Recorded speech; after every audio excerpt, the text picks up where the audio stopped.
নৌবাহিনীর শীতকালীন রাষ্ট্রপতি কুচকাওয়াজ অনুষ্ঠিত হয়েছে চট্টগ্রামের নেভাল একাডেমিতে। পরিদর্শন সালাম গ্রহণ করেন নৌবাহিনী প্রধান। বলেন, দেশের সমুদ্র সীমা ও সমুদ্র সম্পদের সুরক্ষা এবং ম্যারিটাইম ইকোনমির বিস্তৃতিতে নৌবাহিনী অগ্রণী ভূমিকা পালন করছে। ক্রমবর্ধমান চ্যালেঞ্জ মোকাবেলায় বাহিনীর সদস্যদের পেশাগত উৎকর্ষ আধুনিক প্রযুক্তিতে দক্ষতা অর্জনের আহ্বানও জানিয়েছেন তিনি।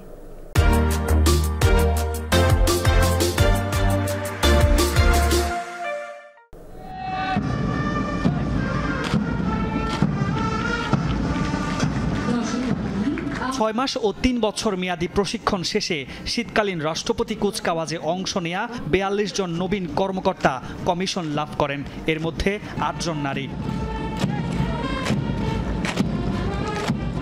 সকালে চট্টগ্রামের নেভাল একাডেমিতে মিডশিপম্যান 2022 এ ব্যাচ এবং ডিরেক্ট এন্ট্রি অফিসার 2024 বি ব্যাচের কুচকাওয়াজ পরিদর্শন করেন নৌবাহিনী প্রধান।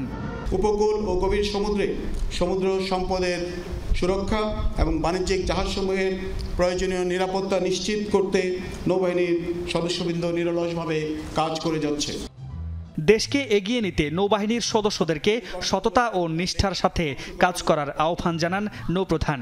পেশাগত উৎকর্ষতা ও আধুনিক প্রযুক্তিতে তোমাদের দক্ষতা অর্জন আবশ্যক। দেশের সমুদ্র সীমার সার্বভৌমত্ব রক্ষার কাণ্ডারী হিসেবে ভবিষ্যতে দায়িত্ব পালন করবে।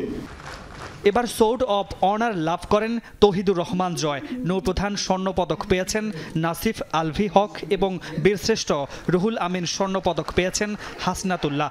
কুচকাওয়াজ শেষে নবীন কর্মকর্তাদের শপথ বাক্য পাঠ করানো হয়। নিজেকে দেশের সেবায় নিয়োজিত রাখতে পেরে এটা আমার জীবনের জন্য একটা খুব বড় অর্জন বলে আমি মনে করছি।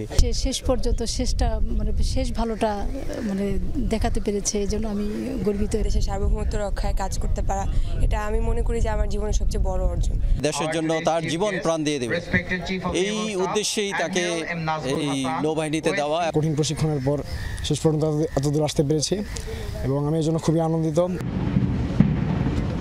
6 মাস ও 3 বছর মেয়াদী দীর্ঘ প্রশিক্ষণ শেষে বিভিন্ন যুদ্ধ জাহাজে যোগ দিবেন এই কমিশনপ্রাপ্ত কর্মকর্তারা।